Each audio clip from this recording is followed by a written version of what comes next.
Hello, everyone, and welcome back.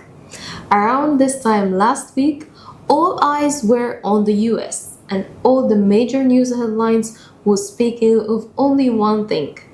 The longest government shutdown in the history of the US has finally come to an end. So, in case you didn't fully understand what a government shutdown is or how it affected your trades, today I've got you covered. This is Jana Elsafty, and welcome to another live session by PrimeXar. First, let me ask you, were you an active trader in the last few weeks? Did you trade USD or you were waiting for the storm to calm down? If your answer is yes, I want to know what strategy you were using. So, let me know in the comment box. Today we are going to cover what a government shutdown is, how it affects the USD, and finally, I have prepared for you a trader's checklist to navigate your upcoming trades in the next few weeks. So make sure you stay till the very end of today's session. A government shutdown. Let me give you the backstory. From October 1st until November 12th, 2025, the US was witnessing a government shutdown. Unlike what the name suggests, no, the country did not stop, and no, they did not switch off the light for 43 days. Then what really happened? The US federal government ran out of approved funding. Think of it like when a big company and two decision makers cannot come to an agreement on budgeting. What happens then? All the major projects of this company stops until they come to an agreement. Same thing happens in the US. But the US budgeting system is unique. Of course, all the other countries have political disagreement when it comes to funding, but they don't shut down whole departments of the government. But the US, it's different.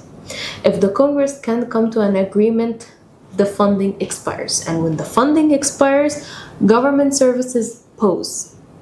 So you must be asking, is this the first time it happens in the US? What makes this time very special? No, this is not the first time it happens in the US. Actually, government shutdowns has been happening since the 1970s. It happened around 20 times. But what makes this time so special and important, it's the longest one in the history of the US, with 43 days. Before this year, the longest government shutdown has lasted for 35 days between 2018 and 2019.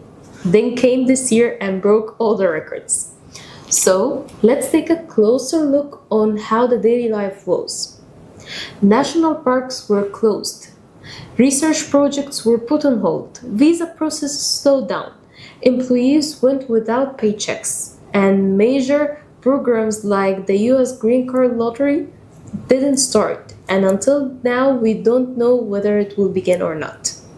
Flights took the biggest hit, with 1,000 flights being cancelled, other thousands of flights being delayed, and a 6% reduction. But the effects of the US government shutdown did not just affect the daily life, it affected the whole financial world. And the biggest consequence for the traders was the major economic data releases were not coming out, like the GDP, the CPI.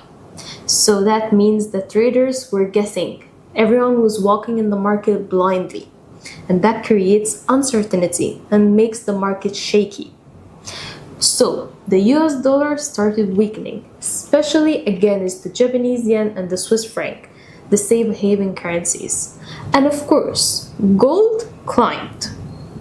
So at these times, it felt like the whole world was holding its breath, waiting for Washington to make a decision. And of course, market sentiment has changed because it was based on guessing and no data, nothing. And then, after 43 long days, the Congress finally came to an agreement and the government reopened.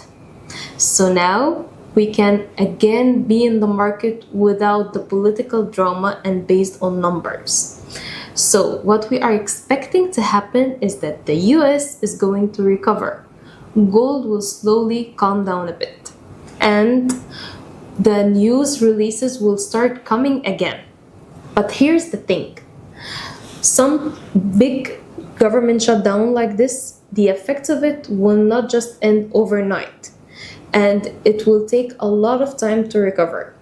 Experts estimate 6 weeks for it to recover. But the problem is, the funding is only approved until the end of January 2026. That means by the time the USD recovers, we might be facing another government shutdown. And so, that's why, like I promised you, I've prepared a trader's checklist.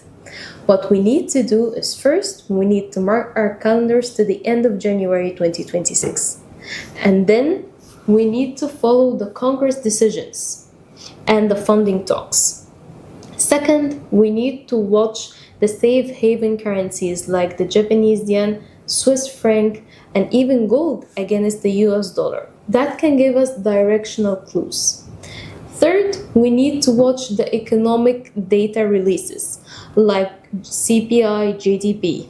If they continue to be delayed or if the US is still weak, that means it's better to stay away from the US dollar. And finally, use tighter risk control and use smaller lot sizes. So, the key takeaway of what happened in the US is the importance of data and news and market sentiment. So, always stay informed. That was all for today. Thank you all for watching, and we will see you in the next upcoming live by PrimeXar.